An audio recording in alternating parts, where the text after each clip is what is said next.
This is the Economic Club of Florida, a distinguished platform for discussion of the major national issues of the day.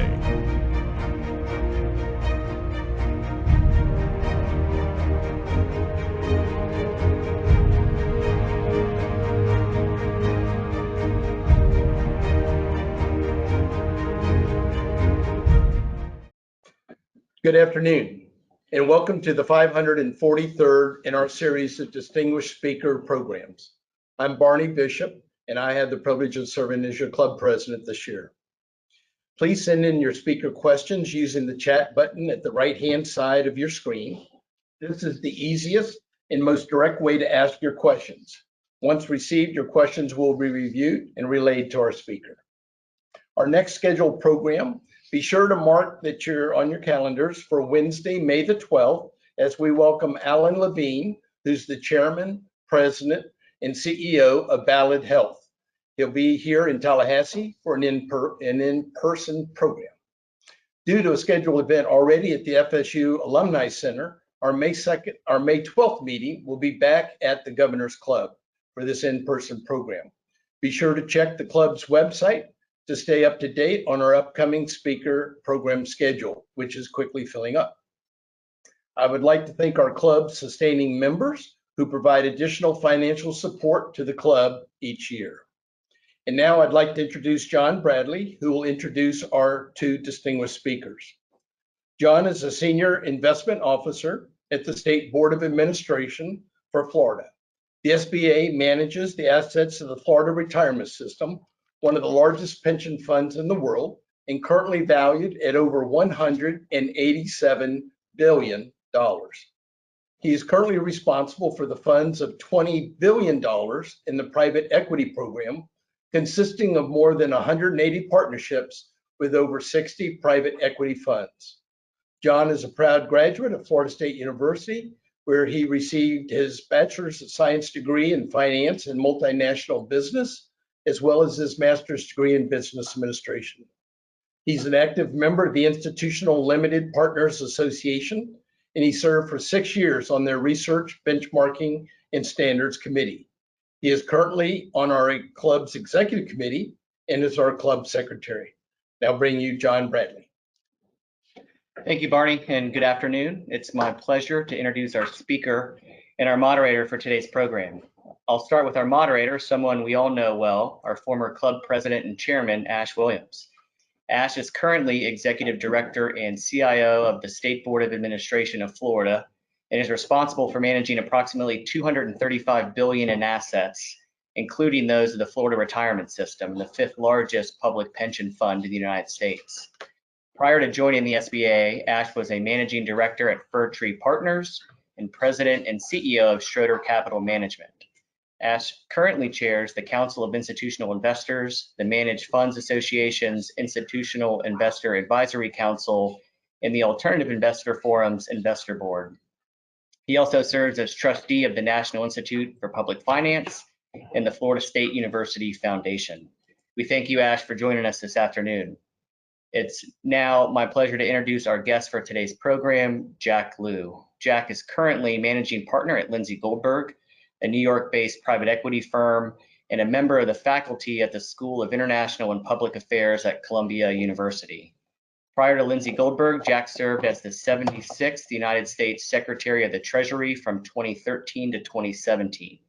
Prior to serving as Treasury Secretary, Jack served as President Obama's Chief of Staff, as well as Director of the Office of Management and Budget under Presidents Obama and Clinton. Jack is a member of the Council on Foreign Relations, the National Academy of Social Insurance, and of the Bar in Massachusetts in the District of Columbia. Jack, we are thankful to have you with us today, and I'll now turn it over to Ash and Jack Liu. Good afternoon, Mr. Secretary, and thank you for being with us. Good to see you, Ash, and thank you, John, for the nice introduction. Indeed, thank you, John. So why don't we get into it? Our audience, I'm sure, has a number of questions that are right up your alley of expertise. And I think we could frame the discussion broadly in a couple of different areas. First of all, we've seen a number of unprecedented events over the past 12 or 15 months. We've seen courtesy of a pandemic that in and of itself was unprecedented in modern history. We've seen a global simultaneous shutdown of economies, followed by a reopening. We've seen one of the most violent collapses in market values, followed by an equally violent recovery in market values in history. And as part of coping with that disruption of the global economies and the US economy, we've seen very accommodative monetary policy from central banks in the US and around the world. And now we're starting to see successive waves, or we've been seeing successive waves of accommodative fiscal policy as well, which brings to my mind two general categories I think people are interested in. The first and most obvious tangent to central bank policy is interest rates. Interest rates touch everyone's lives in a number of ways we all understand. So maybe if you could provide us a little perspective on how you see the interest rate environment on a going forward basis. And then the second thing that would relate to the combination of accommodative monetary and fiscal policy would be the potential for inflation. There were powerful inflation expectations after the great financial crisis, and many expected to see hyperinflation as a consequence of these same central bank and fiscal policies at the time. It never materialized. So perhaps you could talk a little bit about the interplay of interest rates and inflation. Sure. Thanks, Ash. I think the thing about where we are now in this particular economic crisis is we have to remember how it has been driven by the health crisis, because that has a lot to do with both where we are and potentially where we're going. We've never in our lifetime seen this kind of health-driven economic crisis, a global shutdown, as you say. And opening up the global economy is a complicated piece of business. Obviously, the response by monetary authorities and fiscal policymakers has been dramatic. And I think you only get to run the tape one way. We saw how the crisis evolved with that kind of support. And we're seeing the very likely emergence from the crisis with a healthy economy in the United States and in many other places. So I think that's a testimony to the effectiveness of the response. If we were coming out of this crisis without that, I don't think we would be looking at the projected growth rates that we're seeing or the projected declines in unemployment. Now, going into the health and economic crisis, we were in the 10th year of an economic growth period. There was not a huge amount of pressure on interest rates. It was not a highly inflationary environment. There was a lot of discussion at the time about the impact of aging of populations and dampened demand being a long-term drag on economic growth. So before we went into the COVID crisis, the concern was, how do we get back to anything approaching a normal interest rate, normal inflation rate, and long-term growth? Taking interest rates down to zero was part of the monetary policy response, I think an appropriate policy response. From the perspective of the US monetary authorities, the Fed has been very clear that they are not moving quickly either on interest rates or to change their quantitative easing policies until they're confident that we're really out of the crisis. Now, what does that mean? Does it mean that if we have 1 month of higher economic activity or some hints of inflation that the Fed's going to jump in an instant? I don't think so. The speech that Chairman Powell gave last summer, that he's reiterated in many communications, is that to average 2% interest over time, which is the goal, 2% inflation over time, which is the goal of the Fed, you have to have it be above 2% at some points, because we've gone through a long period of time where it was below 2%. So I think if you see inflation, bumping into the mid 2s and even into the 3s, I don't think the Fed is going to have an instantaneous response to throw the brakes on. Now, what does the interest rate look like long term? We don't really know coming out of this crisis. There was a period of time, 5 years ago, when there was a serious debate about whether the normal long-term interest rate had been moving and was no longer 4%, for long-term treasuries, but would be 3%.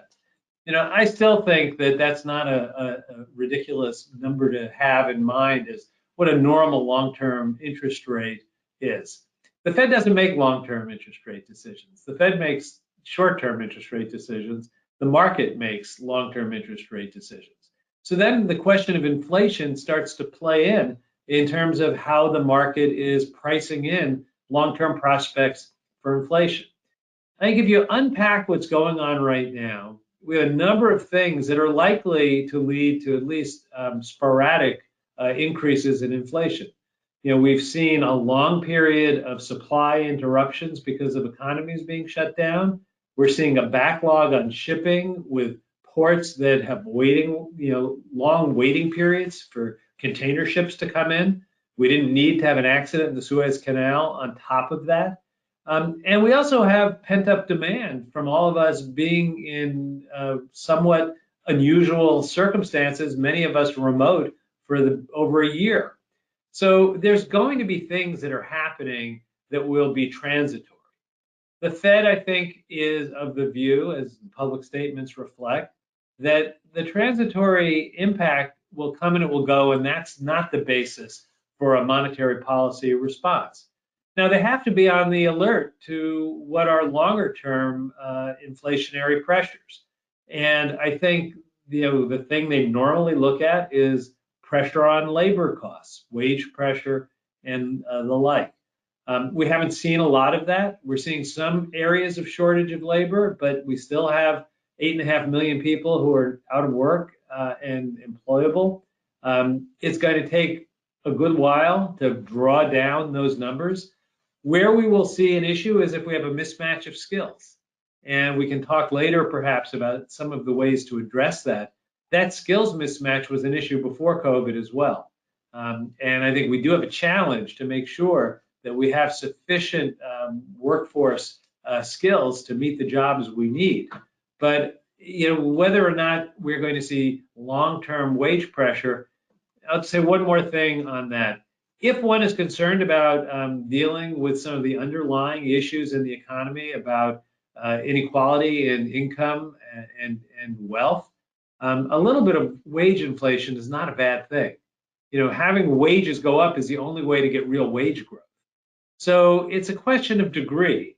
Is it going to be at the point where it pushes us into an inflationary spiral, or will it be something that can be absorbed? And coming out of a once-in-a-lifetime economic crisis, anyone who thinks they know for sure what the answer to that is getting ahead of themselves. And we're just going to have to watch the data over a period of time. It seems reasonable. And to your point of the combination of pent-up demand and constrained supply leading to short-term pressure on prices, the long-term demographics are still not terribly friendly to rampant inflation. We have organic birth rates in most industrialized nations at or below replacement rates, the US included, and that just doesn't bode well for household formation or all the consumption that goes with that. So I suspect you're exactly right. There's a transient phenomenon here, undetermined as to its length and extremity, but the longer term would seem to be some sort of reversion to a norm of a relatively slow growth environment. Yeah, one of the things we know that for sure is that indigenous demographics take a generation to change. So it's not something you can turn a switch. Then there are immigration issues where, particularly for high-skilled workers, there are issues that become very real. I think these issues it's premature for us to kind of know where we are post-COVID, but we had those concerns going in, and I rather suspect we're going to face those same concerns coming out. Right.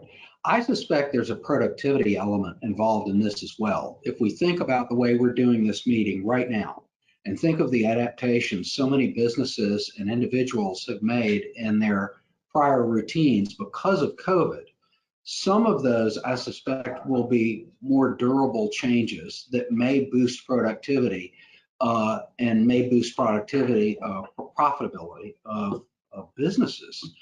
I wonder what role that plays in things.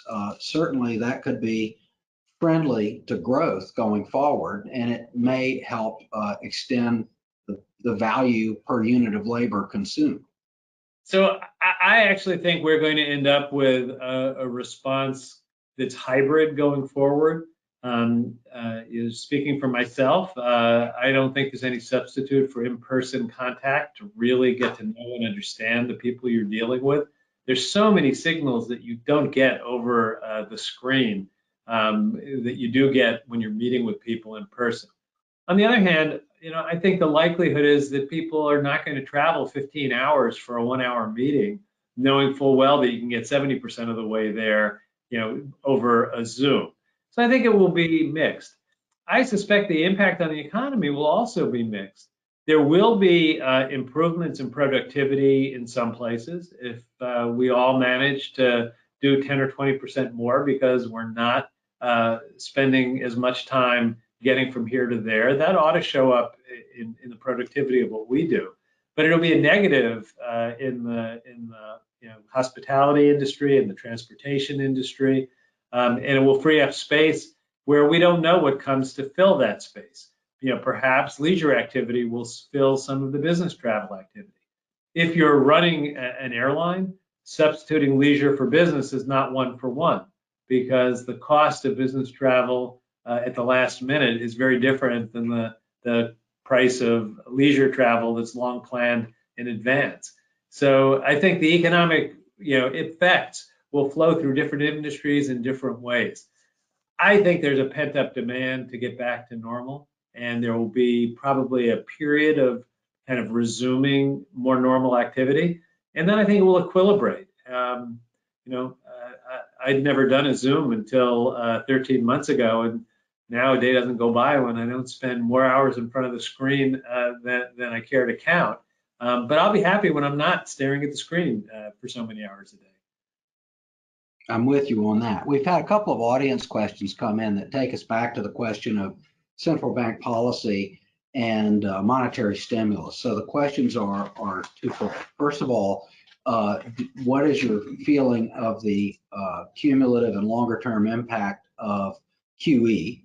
And secondly, on the expansion of the Fed's balance sheet, how do you see implications of increased deficits, et cetera, for the economy going forward?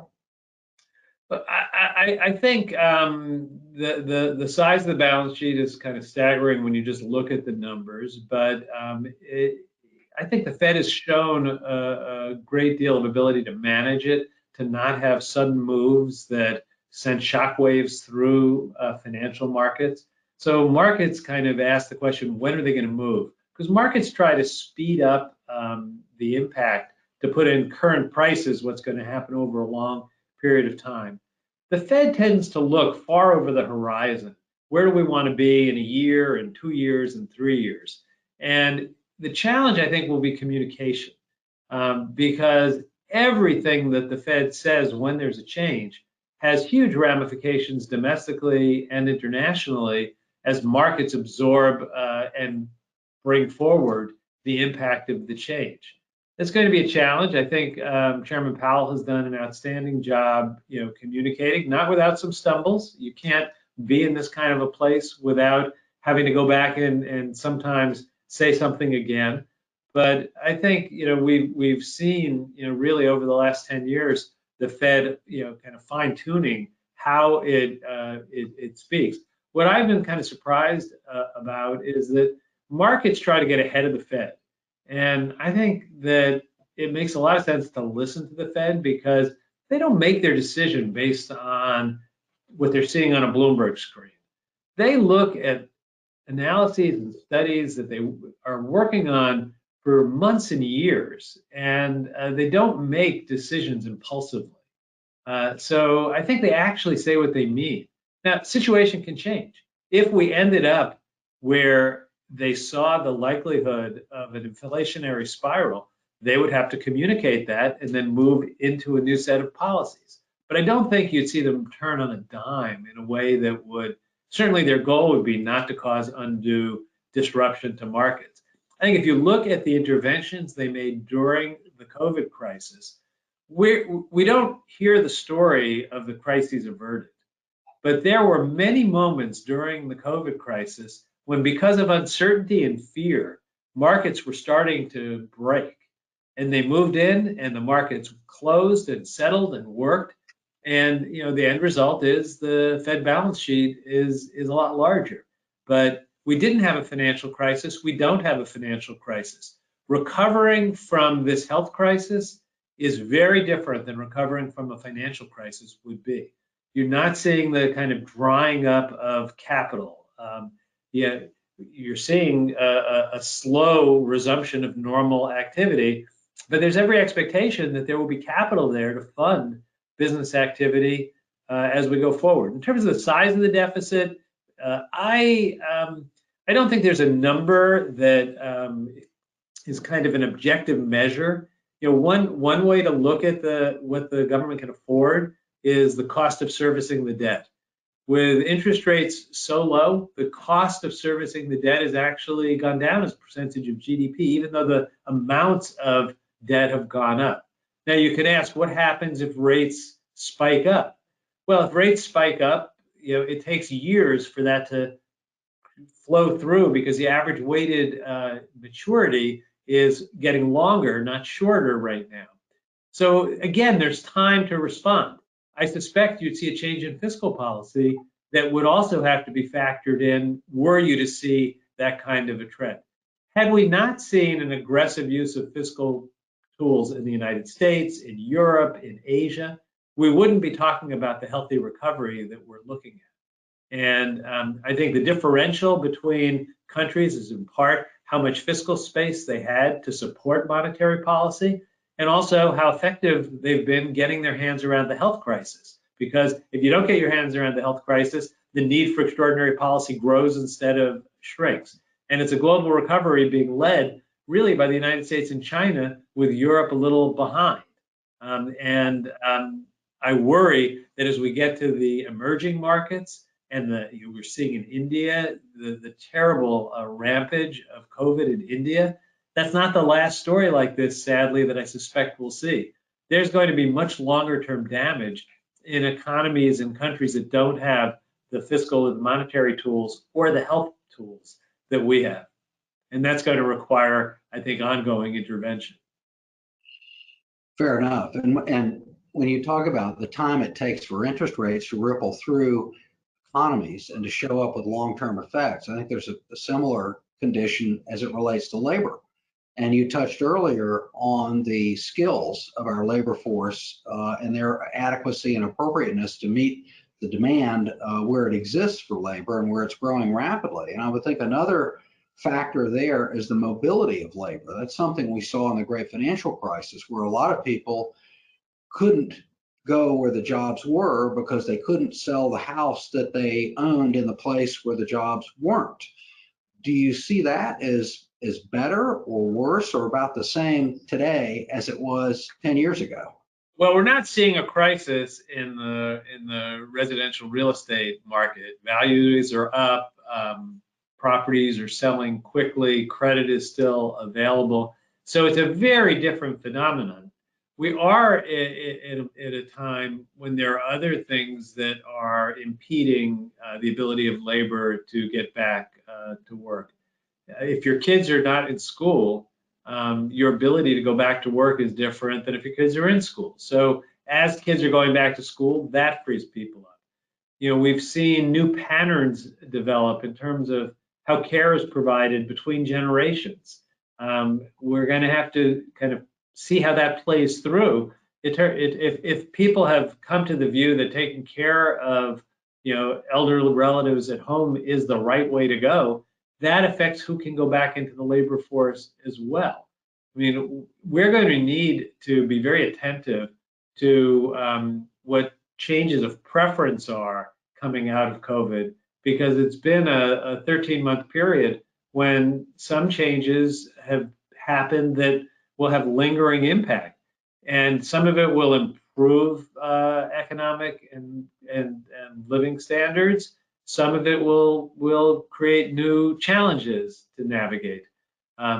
Certainly, going back to school is something everyone will celebrate, from the kids to the parents. I've had grandkids around some during COVID, and I understand that the joys of Zoom bombing are short-lived, and people will be happy when the kids are in school and they're at their offices.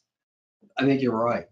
So you touched on something just now when you're talking about housing and how housing values have been quite robust. Certainly low interest rates have supported the ongoing growth in housing values.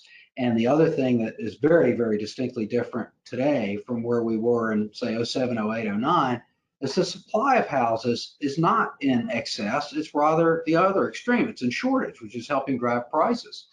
And if you take that analog and move it over to the securities markets for a minute, there are fewer publicly traded companies today than there were not so many years ago.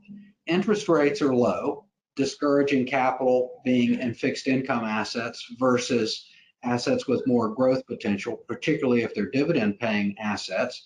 And if there's potential inflation on the horizon, that too might draw capital, whether it's individual or institutional, more in the direction of equities than fixed income.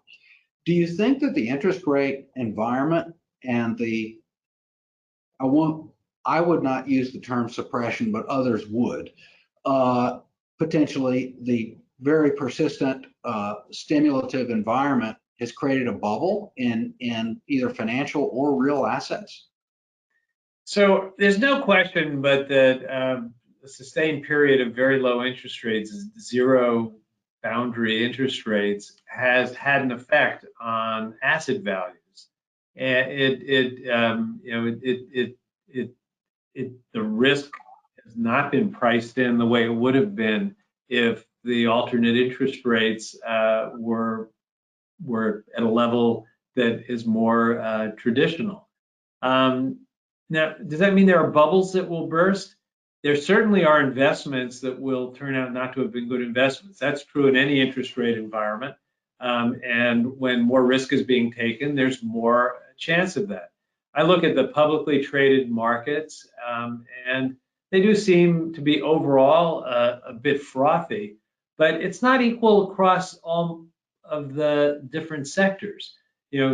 Technology that's been integral to dealing with this COVID crisis is through the roof. Other more traditional assets have been lagging behind. It's very much a question of what asset you're talking about, not just the market overall. My own view, and you and I have talked about this, if one's talking about their own personal retirement, I keep my money in broad market-based funds because I believe in the U.S. economy in the long term. I don't particularly believe in my ability, as a stock investor, to necessarily get the timing or the trends all right. I still think that's true about the overall economy. Obviously, this is a moment when valuations on average are a little high, and that's something people have to be aware of. But the long-term trend, there'll be winners and losers. In our investment business, we don't just look to what the market is saying now. We look at the fundamentals. We only buy businesses if we have a thesis for how we can run it to have a stronger future than when we are acquiring it. And we don't look to kind of external factors, because with our best efforts, we can't know what all the external factors will be, because nobody can. But you can look where there are inefficiencies, where there are potentials to grow a market, where there is a permanent need, and we're pretty conservative. So in my private and in my investing life, I'm pretty conservative on my investments. I think people have been going into things that are of questionable long-term value, and that's always a risky business. I think people and institutions have to kind of take stock of their own real risk tolerance and invest in a way that's consistent with that. Makes sense. Makes sense. And again, you have to always answer the question, if you're thinking about changing what you're doing with your personal portfolio, or if you manage money for others with that institutional money, what's the or else? If not this, then what? And that's a tough one to answer right now. So Right. Though even in this environment, you know, when you're looking at companies that you think are overvalued or valued so highly that you won't be able to necessarily exit in a way that you would like, you have to underwrite conservatively. You have to assume you might have to exit at a lower multiple, not a higher multiple. And when you look at how much debt you take on, you have to ask the question, are you going to have the ability to stay there through a bump in the road? So, you know, there's different strategies of investing and different kinds of risk. I think it's, you know, it's hard to deliver the kinds of returns that funds like yours appropriately need to meet their obligations. And, you know, there are different kinds of risks one can take. My own preference is for the things that you have more control over. understood. We have a few more minutes left, so let's leg into two other areas that I think will probably be of interest. We have currently moving in Congress an infrastructure program that the president has come forward with. Infrastructure has been a subject of a lot of discussion over the past several presidencies, and I don't think there's any question that there's a real need for the U.S. to upgrade its infrastructure. There is some haggling at the margins over what infrastructure includes, but I'd be curious as to your view of the value of infrastructure spending to the productivity and competitiveness of our economy, and how that will relate to our ongoing recovery. You know, Ash, I don't think there's any question but that if we want to have an economic future that is as good as our economic past, we have to invest in our infrastructure. I've believed that for a very long time. In fact, when I was at the Treasury Department, one of the places I went to try and draw attention to it was the Port of Miami, because it's such a fabulous seaport. We need more of those. We need to have the ability to have goods and services come and go in a way that meets the needs of the modern economy. And you know, it's airports, it's seaports, it's the technology highways that we know for our personal and business lives are key to our being able to function. And that takes investment. Much of it is public investment. I think that in a highly polarized country, we can get almost universal agreement that we should have better highways and ports and airports. Nobody likes getting stuck in traffic or in an airport where there's no air bridge available for 20 minutes while you're sitting on the ground. We all know that it's inefficient, it's frustrating, and people deal with it every day. The question is how to pay for it. And you know, there will be some debate over whether we should pay for it. You know, my own view is that you should save your fiscal space for when you have the economic need to run deficits, and you should try and maintain a sustainable fiscal path when the economy is doing well. So there may be a case for a little bit of deficit spending for the last stage of the economic recovery. But as we go forward, that's not a path that we should stay on. You asked how big the deficit should be. To me, the question is, at what point do you go back to caring about adding to the deficit? And the answer is when the economy is back on its feet. And you shouldn't quickly go to reduce it because you don't want to cause a rebound of an economic crisis, but you ought to stop adding to the pile of debt. So then the question is, how do you pay for it? And for a very long time, we've had a challenge getting to a consensus.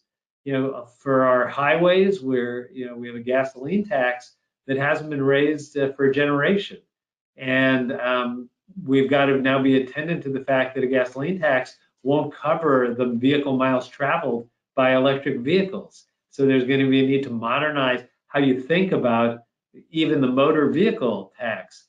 But that's a drop in the bucket in terms of funding our infrastructure needs.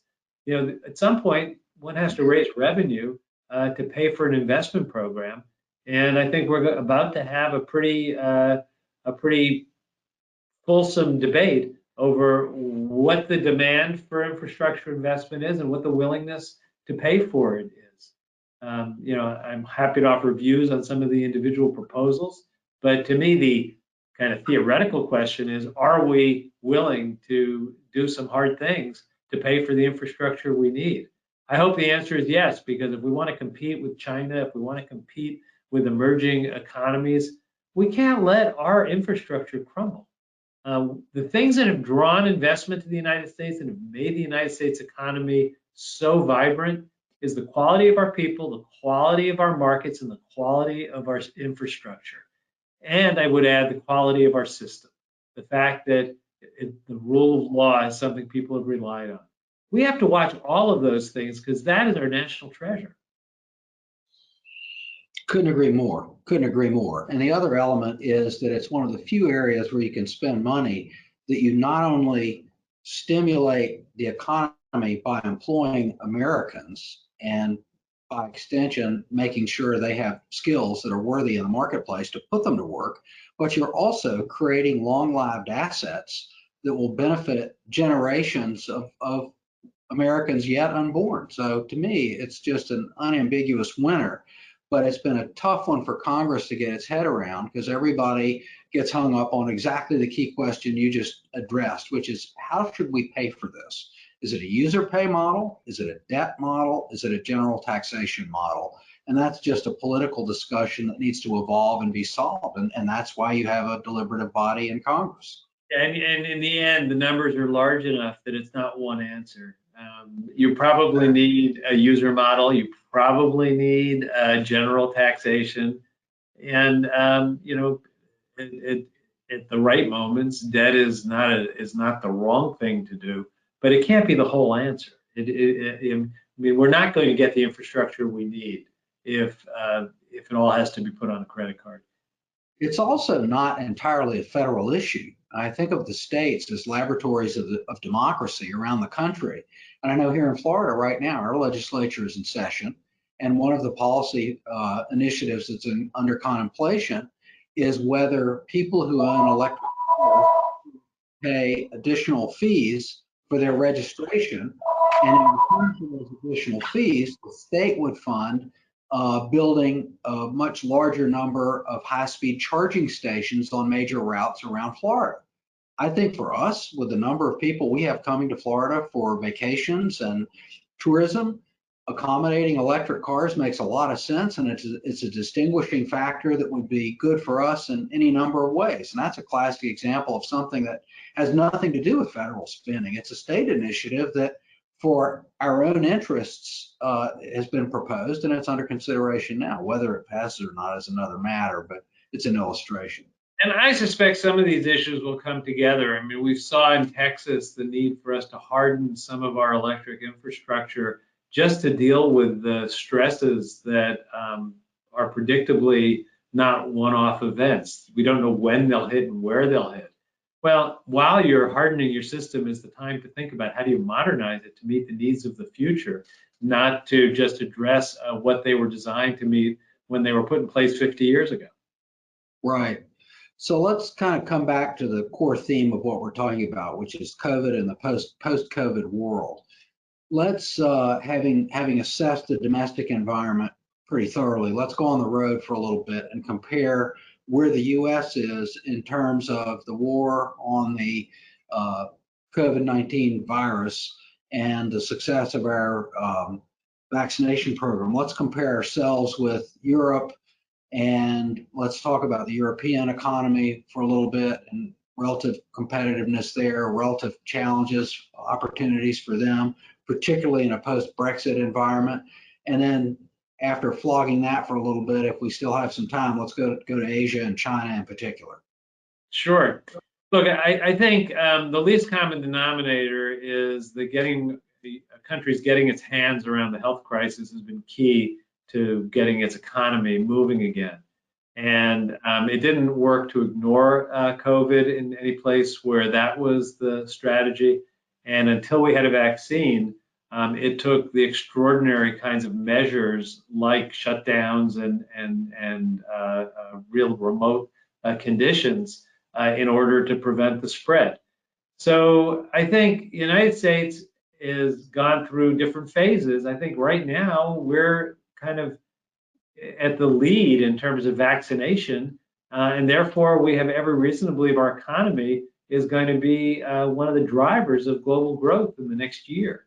We don't have a guarantee of that. We don't know that there won't be variations coming from other countries and even domestically. So I don't think anyone should be cocky that this is completely behind us. But we're poised now, if we continue to get vaccinated, to really show the way. I say if because we're about 50% vaccinated, and there's a goodly number of people who are not vaccinated who may or may not be choosing to take advantage of it.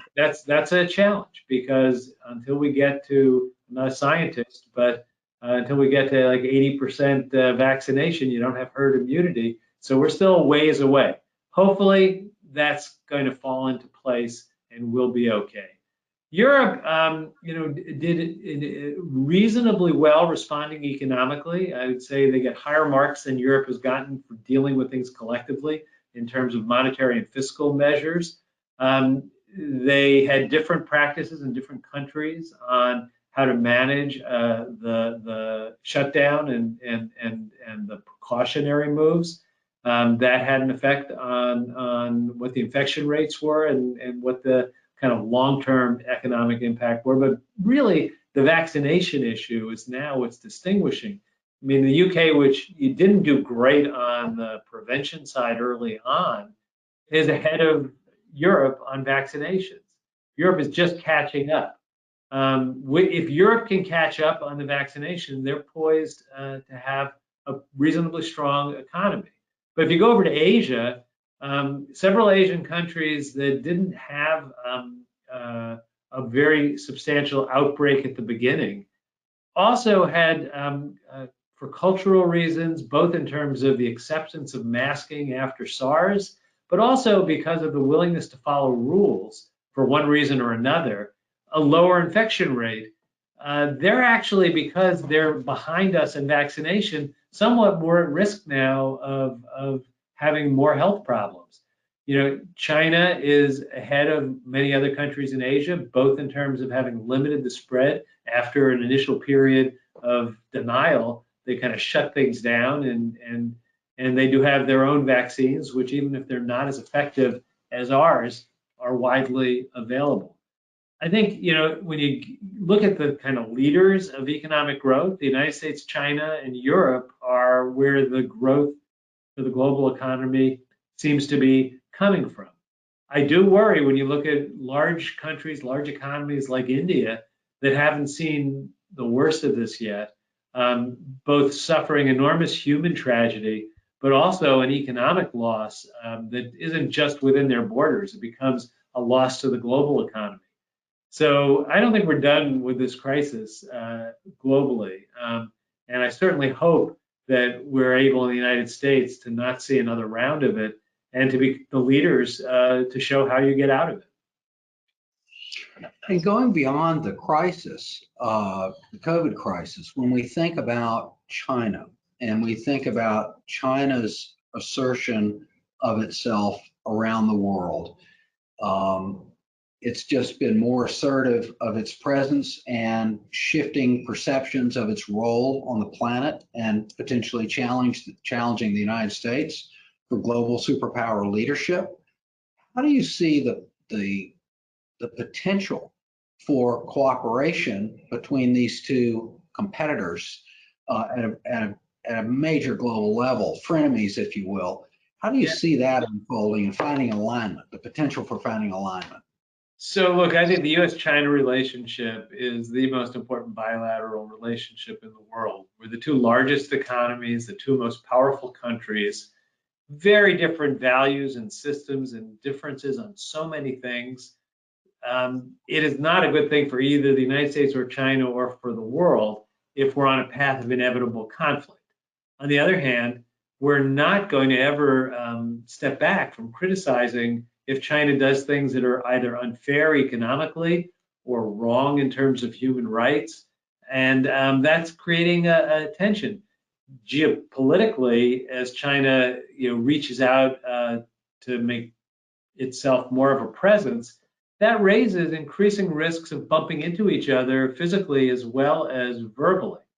So I think that it's essential for the relationship to be one where we look for the areas where we have common interests, and that could be on issues ranging from the multilateral threats like climate change or dealing with Iran's nuclear program. There's a host of issues where we have interests that overlap, at least in part. There's bilateral issues where if we engage, we can actually make progress. Progress doesn't mean making China into the United States. They're going to be China and we're going to be the United States, and we're going to be in places where we disagree with each other. But if we can have the areas where we can compete and we have the areas where we can collaborate, it's okay to have issues that we fundamentally disagree on where we have antagonistic views. The challenge is how that doesn't spill over into becoming the kind of hostile relationship that leads to economic and geopolitical instability. So I don't believe that decoupling our economies is a solution, even though we have to have the ability to withstand a cutoff of certain things from China, as they have to be able to withstand a cutoff of certain things from us. It's not a black and white either or. And I think when you talk about complete separation, you're really also talking about inevitable conflict. And that's not the best outcome. It's a challenging relationship. I spend a fair amount of time thinking about these issues and working on them. I hope we're in a period where we can find a way to manage all three different dimensions of the relationship, because conflict alone is a very dangerous path. Agreed. So we're almost out of time. I'm going to toss in one other question that came up from the audience and spin it a little bit contextually. So as an individual whose name and signature were on United States currency for a number of years, which is a very special thing. That must be pretty cool to pick up a U.S. note and see your own signature on it. What do you think of alternative currencies, notably cryptocurrencies? So I think cryptocurrencies are fascinating, and I dealt with them considerably when I was at Treasury because they were emerging at that time. I think the issues that we identified then are still the issues now, and they're yet to be fully resolved. Is a currency that's not backed by a sovereign money? My own view is it's not. In the end, it may have enormous increases in value, but can also go away someday if something new comes along that becomes more popular. So I think you have to distinguish between sovereign and non-sovereign. I think the idea of sovereign cryptocurrency in some ways is no more than a different medium for paper currency. I mean, if the People's Bank of China issues crypto renminbi, any pension or foreign reserve that's deciding to keep its cash in that cryptocurrency will ask the same questions they asked of the paper currency. Is there full convertibility? Can I get it when I need it? Is it going to be subject to political interruptions of any kind? Now, you can't solve that by going from paper to crypto. That's systemic. So I actually don't think that the development of a cryptocurrency addresses that fundamental question of saying, are you ready to be the world's reserve currency? As a means of settlement, it's a real issue. And as a means of settlement, I do think we have to keep our eye on what the options are. And I know the Fed is looking at whether the United States should be in that space. It's not a great thing if just as a settlement mechanism, all of the information about a country is controlled by another country. That gives you insight that's of real strategic value, even an economic value. So, I don't think we should assume that the sovereign cryptocurrencies aren't going to become more of a thing of the future, and I don't think we should be afraid of them either. I think as long as the dollar is the safe haven, as long as the dollar is the definition of zero risk, it's a technological question whether we want to be in that space. And it's not an imminent risk of replacing normal currency for settlement, but I do think that it's the kind of thing that we should continue to look at. As an investment, when people ask, should a diversified fund be in cryptocurrencies? I'm not of the view that private cryptocurrency is a safe way to store value for the long term. And you have to be willing for it to go down as quickly as it went up. Well, the other thing is there's no limit on the number of cryptocurrencies that can be created. And my own experience as an investor is that when you have things that are opaque, black boxes, that are undefined, that go up in value and draw a following because they go up in value, those things are often great until they're not. Until they're not. The Bernie Madoff matter comes to mind. He died recently. That was something when I was in New York, I had a lot of clients who would rib me when we had a down month and say, why can't you be like Bernie and go up every month? And my answer was always, I don't know what Bernie's got going on, but that just doesn't feel right or durable to me. We'll see. We can tell you why we went up and why we went down. He won't. We'll see where this all goes. Yeah, I agree completely. And, whether it's an investment scheme or tulips, if something becomes a fad and it's too good to be true, to me, it's not something of enduring value. Now, I could be wrong. It could be that maybe this is the exception to the rule. But over time, these kinds of bubbles tend to not last. And if somebody else can design a new cryptocurrency tomorrow, and that could become, the new hot alternative. And I think if these sovereign-backed cryptocurrencies emerge, they're going to dominate ultimately in terms of the global economic impact. And the speed of settlement is so fast with traditional currency being processed through electronic technology that I, for one, don't see the speed differential as being a driver. It's interesting when we looked at cryptocurrency initially, the attraction of it, was anonymous transactions. Well, that to somebody who worries about threat finance and money laundering, anonymous transactions that are hard to trace is not very attractive.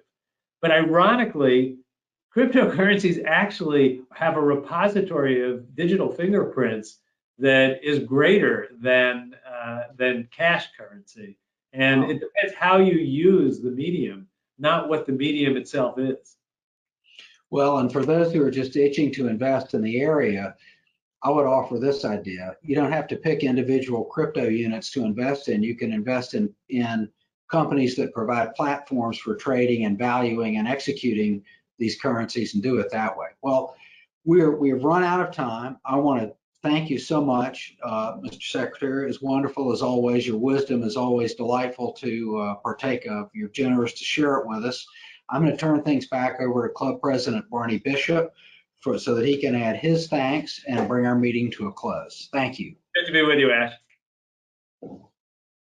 Thank you, Mr. Liu, for on behalf of the Economic Club Board of Governors and Directors and our membership, I'd like to thank you for your time this afternoon and for a very informative and insightful presentation.